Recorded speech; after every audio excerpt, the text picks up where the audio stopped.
उसका जीवन कच्ची मिट्टी हर सांचे में वो ढलती है। हो उसका जीवन कच्ची मिट्टी हर सांचे में वो ढलती है।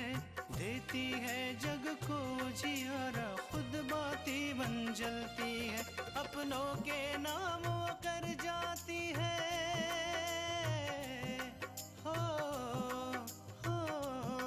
अपनों के नाम वो कर जाती है। सारा जीवन अपना बन के बेटी भाभी माँ वो सच कर दे हर सपना। सुकन्या सुकन्या सुकन्या हमारी बेटियां। हम आपके लिए दूध लेकर आए हैं, इसे पी लीजिए, आपका सर दर्द बिल्कुल ठीक हो जाएगा। छोटकी दुल्हन जी हम सोचत रहे कि काहे ना कुछ पंडितन का खाना खवा दिन जाए। ना तो मैं तुम्हें पुलिस के हवाले करूंगा और ना ही यहाँ से जाने दूंगा, बल्कि मैं तुम्हें ऐसी जगह गाड़ दूंगा कि तुम्हारा पता भी नहीं चलेगा। विराज भैया, आपको पता कैसे चला कि वो फिर से हॉस्पिटल आएगा? छोटकी दुल्हन जी तुम एक काम कर दी। जी कहिए। काहे ना कि थोड़ी सी पंजीरी बना के मंदिर में भिजवा देने हो।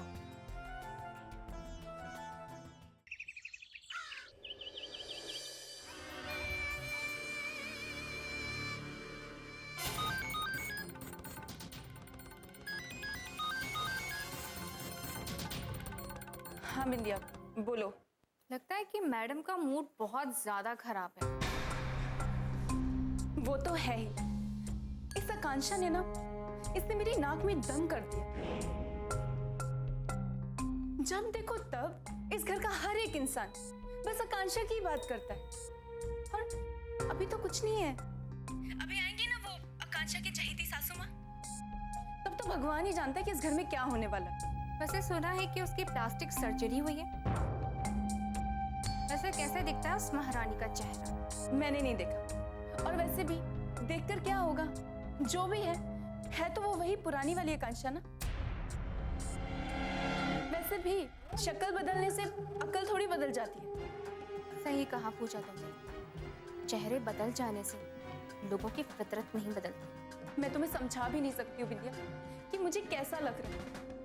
तुम्हें पता भी अभी दादी मुझसे क्या बोलकर गई? उन्होंने मुझसे कहा कि मुझे 10 से 15 लोगों का खाना बनाना है, वो भी इसलिए क्योंकि उन्हें वो खाना बंटवाना है। मुझे समझ नहीं आता कि अगर आकांक्षा के बचने की उन्हें इतनी खुशी है तो वो क्यों नहीं बना लेती खाना, मुझे क्यों पीस रही है काम में? अब पूजा हर घर की तो यही कहानी है। जो लोग थोड़े बहुत भी सीधे होते हैं ना, सभी लोग उन्हें अपने पैरों की जूती बनाने की कोशिश करते हैं। अब उस आकांक्षा को ले लो, कितनी तेज है ना वो लड़की। सच्चाई के नाम पर लोगों से लड़ती फिरती रहती है, लेकिन फिर भी सबके सामने अच्छी बनी रहती है। मुझे लगता है कि इस आकांक्षा को ना बचना ही नहीं चाहिए। एक्सीडेंट में मर गई होती ना तो जान छूटती। कोई बात नहीं पूजा, वो मरी नहीं है तो क्या हुआ, लेकिन जिस हालत में अभी वो है ना, उसे ठीक होने में कम से कम बहुत समय लगेगा। तब तक तुम घर वालों को अपने करीब कर लो, फिर देखना कैसे वो तुम्हारे ही नाम की माला जपते रहेंगे। वही करने के लिए तो मैंने दादी को हाँ बोल दिया, इतना सारा खाना बनाने के लिए। वरना मैं ये नौकरों वाला काम नहीं करती। अब पूजा, अपूर्व को पाने के लिए जैसे मैंने प्लान बनाया है, वैसे तुम भी कोई एक अच्छा सा प्लान बना लो, ताकि घर वालों को तुम अपने करीब कर लो। प्लान? तुमने क्या प्लान बनाया? कुछ नहीं पूजा, वैसे मैंने अपूर्व के साथ 1-2 दिन बाहर जाने का प्लान बनाया है। सच? अपूर्व भैया मान गए? हाँ, मानना तो उन्हें था ही, क्योंकि ऑफिस के नाम पर मैंने ऐसा बहाना बनाया कि वो मना ही नहीं कर सकते। देखना पूजा, इन 2 दिनों में मैं अपूर्व को इतने करीब ले आऊंगी कि वो मुझसे दूर जाने के बारे में सोच भी नहीं सकते। अच्छा है बिंदिया, अब हम दोनों को प्लान के साथ ही काम करना, वरना हमारे हाथ से वो सब चला जाएगा जो जो हमने सोचा था। अच्छा पूजा, अब मैं फोन रखती हूँ। हाँ, ठीक है, बाय।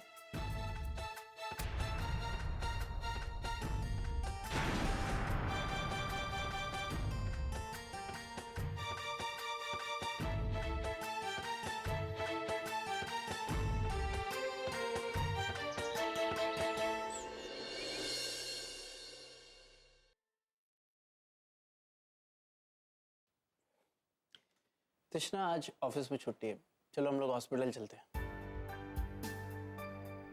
अपूर्व, हम पहले खाना बना लेते हैं, उसके बाद चलते हैं, वरना विंध्या को सारा काम करना पड़ेगा और उसे परेशानी होगी।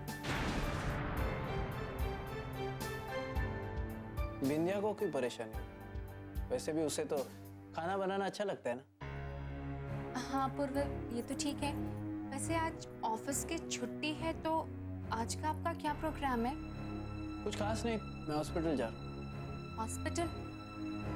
अपूर्व, वैसे मैं आपको हॉस्पिटल जाने से रोक नहीं रही हूँ, लेकिन आपको कम से कम अपनी सेहत का भी तो ध्यान रखना चाहिए।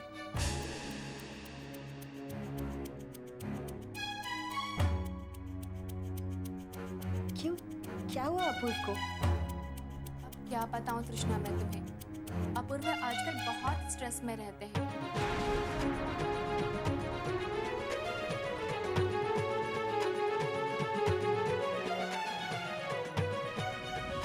अपूर्व का ऑफिस के किसी भी काम में मन नहीं लगता। अब कल की ही बात देख लो, कल की इतनी इंपॉर्टेंट मीटिंग थी, वो मीटिंग जिस मीटिंग की तैयारी हम लोग इतने दिनों से कर रहे थे,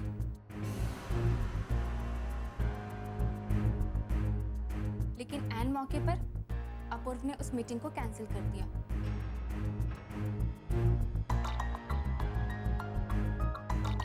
अपूर्व, आपने हमें बताया ही नहीं। तृष्णा, ऐसी कोई बात नहीं है, बिंदिया फालतू में परेशान हो रही है। नहीं अपूर्व, मैं आपके लिए बेकार में परेशान नहीं हो रही हूँ। आप सबसे पहले अपने आप को देखिए कि आपको अपने लिए या फिर ऑफिस के कामों के लिए समय निकाल पा रहे हैं।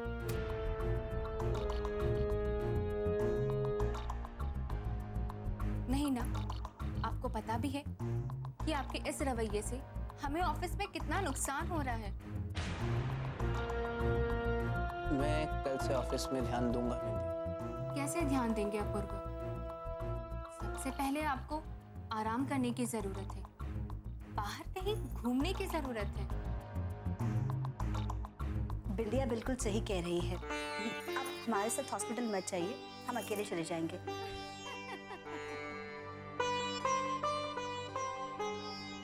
आपको आने की जरूरत नहीं है, आप घर पर रुकिए और आराम कीजिए। और इतना ही नहीं, आपको मेरे साथ बाहर चलना होगा।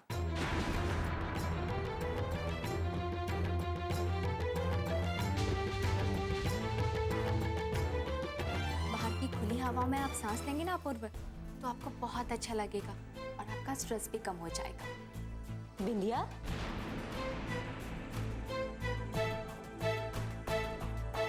तुम बाहर चले जाओगी तो घर का काम कौन करेगा?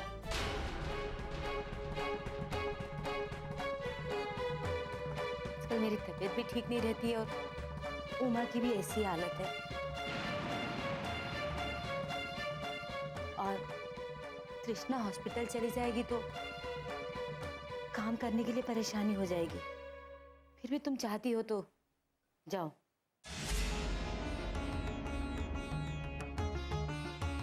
बिंदिया, आज मैं हॉस्पिटल जरूर जाऊँ।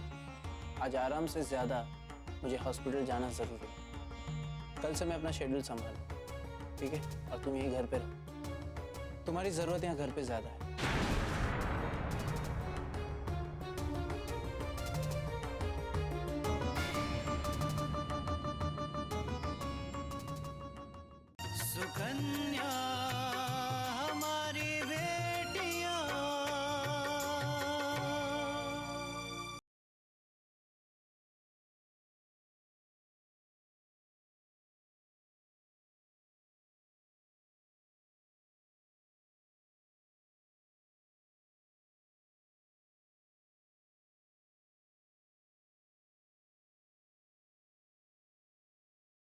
सुकन्या हमारी बेटियां।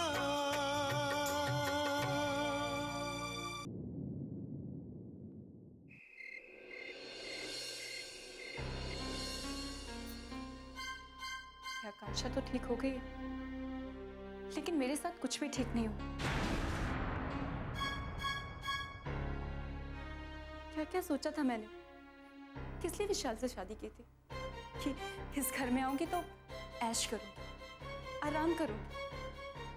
लेकिन नहीं, क्या कर रही हूं मैं यहाँ? सारे दिन काम काज, एक नौकरानी बन के रह गई उस घर में, और कुछ भी नहीं। उस घर में तृष्णा भाभी नहीं जीने देती तो इस घर में ये आकांक्षा। भाभी के लिए परेशान हो पूजा? कुछ नहीं विशाल, वो मैं मुझे मालूम है कि तुम बहुत परेशान हो और चिंता तुम्हारे चेहरे पे साफ साफ दिखती है। और परेशान भी क्यों ना हो, भाभी तुम्हारी जेठानी से पहले तुम्हारी भाभी की बहन है और तुम्हारी चिंता बिल्कुल जायज़ है। ये बात सच है विशाल कि मैं आकांक्षा के बारे में सोच रही हूँ, लेकिन और भी ऐसी बहुत सारी बातें हैं जो मुझे परेशान कर रही हैं। कैसी बात है पूजा? विशाल, जब से आकांक्षा ने वो टेंडर भरा है तब से ऐसा लग रहा है कि घर वालों के मन में आकांक्षा को लेकर प्यार और सम्मान बहुत बढ़ गया। लेकिन विशाल, आपने भी तो बहुत कुछ किया ना इस घर के लिए, तो फिर आपके लिए घर वालों के मन में इतना सम्मान क्यों नहीं है? देखो पूजा, ऐसी कोई बात नहीं है, तुम गलत सोच रही हो। गलत नहीं सोच रही हूँ मैं विशाल, मैं कब से देख रही हूँ कि घर के सभी सदस्य आकांक्षा की देखभाल में लगे हैं। और आप अपना सारा कामकाज छोड़कर विराज भैया की देखभाल में लगे। और जो काम आप कर रहे हो ना विशाल, वो तो कोई नौकर भी कर सकता है। पूजा, घर वालों का काम करना या उनके काम आना कोई गलत बात नहीं है। और रही बात नौकरों की, घर का काम करने से कोई छोटा नहीं हो जाता। विशाल, मैं आपको ये समझाने की कोशिश कर रही हूँ कि आप अपने काम पर ध्यान दीजिए। आप इस तरह से काम कीजिए कि घर वालों को आपकी इम्पोर्टेंस का पता चले। देखो पूजा, इस समय सबसे ज्यादा इम्पोर्टेंट भाभी की हेल्थ है। घर पे माँ और बाबूजी नहीं है, तो हमारा कर्तव्य बनता है कि हम भैया का साथ दें, उनका सहारा बने।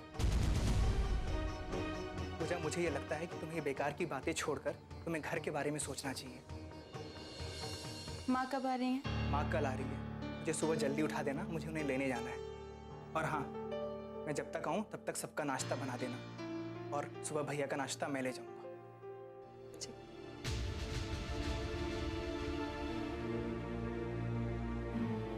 कभी किसी का खाना ले जाना, कभी किसी को लाना। खुद तो नौकर बन गए और मुझे भी नौकरानी बना दिया। हे भगवान, थोड़ी तो बुद्धि दो इस आदमी को, वरना मेरी सारी जिंदगी इसके परिवार की सेवा करने में बीत जाएगी। अरे नहीं विशाल, दादी से कहो कि घर पे आराम करें। 2 दिनों से हॉस्पिटल में आने जाने में थक गई होंगी। हाँ, घर पे आराम करने को बोलो। हाँ ठीक है। अच्छा विशाल, मैं थोड़ी देर में फोन करता हूँ। जी डॉक्टर। मैं आकांक्षा की बैंडेज खोलने जा रहा हूँ। अगर उनकी चेले की हालत अच्छी रही तो आप उन्हें आज ही घर ले जा सकते।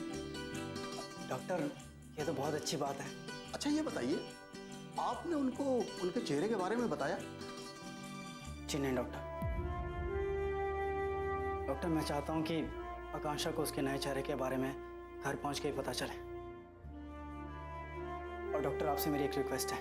हाँ कहिए। कि आप आकांक्षा को उसके नए चेहरे के बारे में कुछ भी ना बताएं। ठीक है, कोई बात नहीं। जैसे ही बैंडेज खुल जाएंगी मैं आप लोगों को बुला लूंगा। जी डॉक्टर।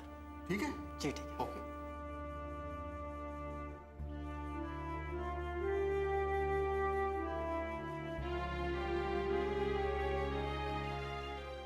सुकन्या हमारी बेटियां।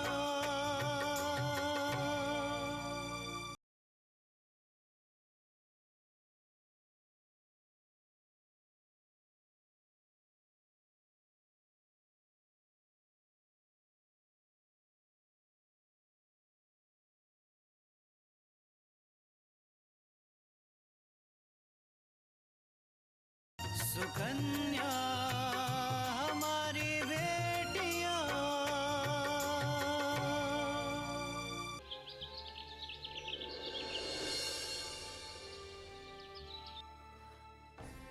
अम्मा जी ये सब क्या हो गया? अम्मा जी, आकांक्षा ठीक तो है ना? डॉक्टर ने क्या कहा अम्मा जी?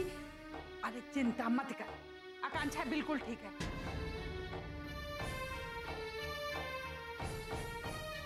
खतरे वाली कोनो बात नहीं है। आकांक्षा का ऑपरेशन होगा है। ठीक है, लेकिन डॉक्टर क्या कहते हैं? वो ठीक तो हो जाएगी ना? बाबूजी, डॉक्टर ने कहा है कि भाभी ठीक हो जाएंगी और बहुत जल्द घर वापस आ जाएंगी। हमें लगता है एक बार हम अस्पताल हो आते हैं, एक बार आकांक्षा को अपनी आंखों से देख लेंगे तो हमारे मन को शांति मिल जाएगी जी। हाँ, लेकिन हम सोचते हैं हम विराज से पहले बात कर लें, फिर हम अस्पताल चलते हैं।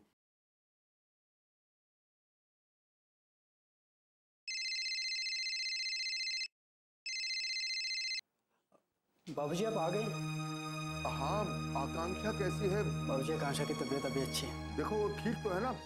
हम और शकुंतला अभी हॉस्पिटल आना चाहते हैं, हम उससे मिलना चाहते हैं। अरे नहीं नहीं बाबूजी, आपको और माँ को आने की कोई जरूरत नहीं है। ये लोग आज आकांक्षा की पट्टियां खोल रहे हैं और आज इसे थोड़ी देर में डिस्चार्ज कर देंगे। ये तो बहुत अच्छी खबर सुनाई तुमने, लेकिन देखो तुम वहां हॉस्पिटल में अकेले हो।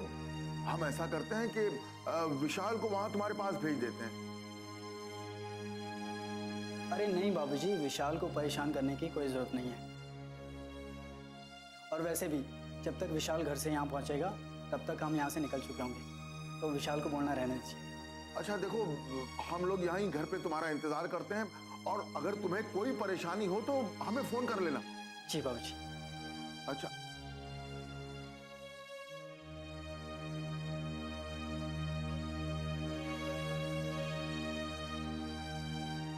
दीनू, विराज कहाँ कहा रहा है?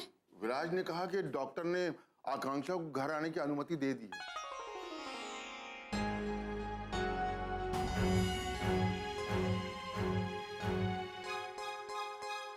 माँ भवानी का लाख लाख धन्यवाद है जो हमारी आकांक्षा को ठीक कर दिया।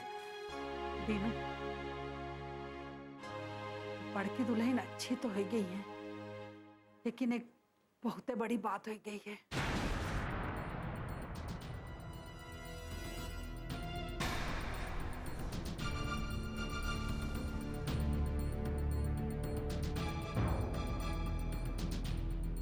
लेकिन अम्मा, ऐसी कौन सी बात हो?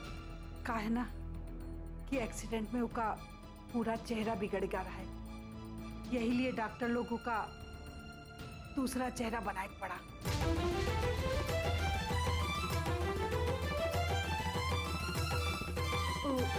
का कहा थे विशाल का? प्लास्टिक सर्जरी दादी। हाँ,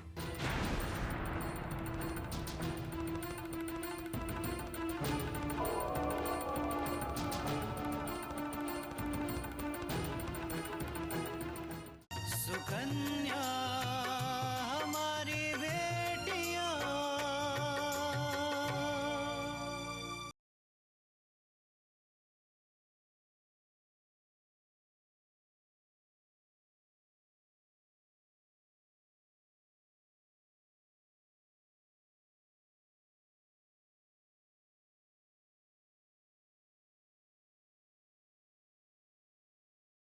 सुकन्या हमारी बेटियां।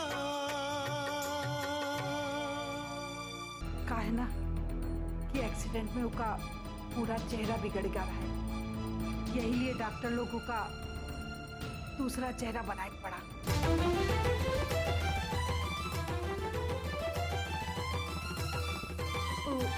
का कहा थे विशाल का? प्लास्टिक सर्जरी दादी। हाँ,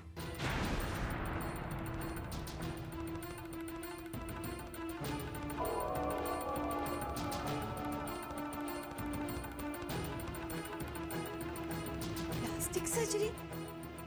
इसका मतलब है कि आकांक्षा का चेहरा अपना चेहरा ना होकर कोई और चेहरा होगा। माँ, प्लास्टिक सर्जरी के अलावा हमारे पास और कोई रास्ता नहीं था। कोई बात नहीं अम्मा, कम से कम आकांक्षा की जान तो बच गई। बाकी और क्या है, दूसरी चीजें तो समय के साथ स्वीकार कर ली जाती हैं।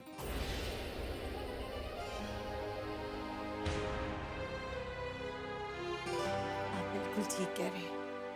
हमारी आकांक्षा तो वही है ना, और हमें क्या चाहिए?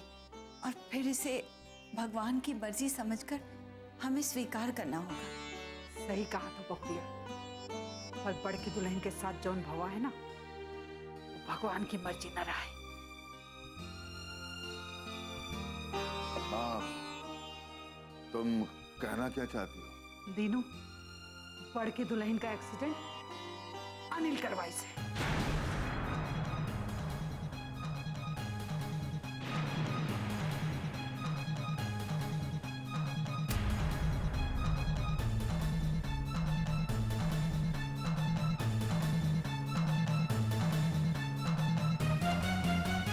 इसकी इतनी हिम्मत, अब देखना मैं उसका क्या हशर करता हूँ। रुक जा दीनू और शांत हो जा। काहे कि विराज ने उन लोगन का पुलिस से पकड़वा दिया है, और अनिल और लाखन ने पुलिस के सामने अपना जुर्म कबूल कर लिए।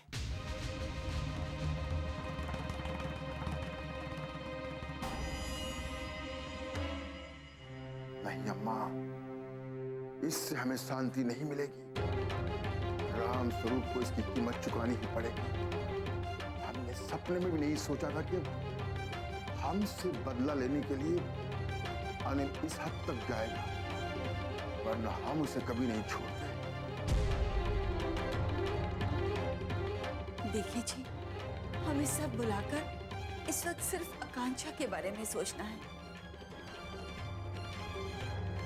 क्योंकि वो सिर्फ शरीर से नहीं मन से भी कमजोर है। हम सबको मिलकर उसे संभालना होगा।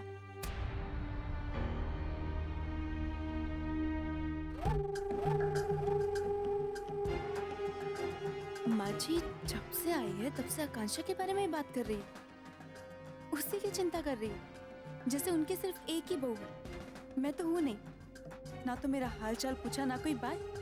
बस आकांक्षा आकांक्षा आकांक्षा की रट लगाई हुई है।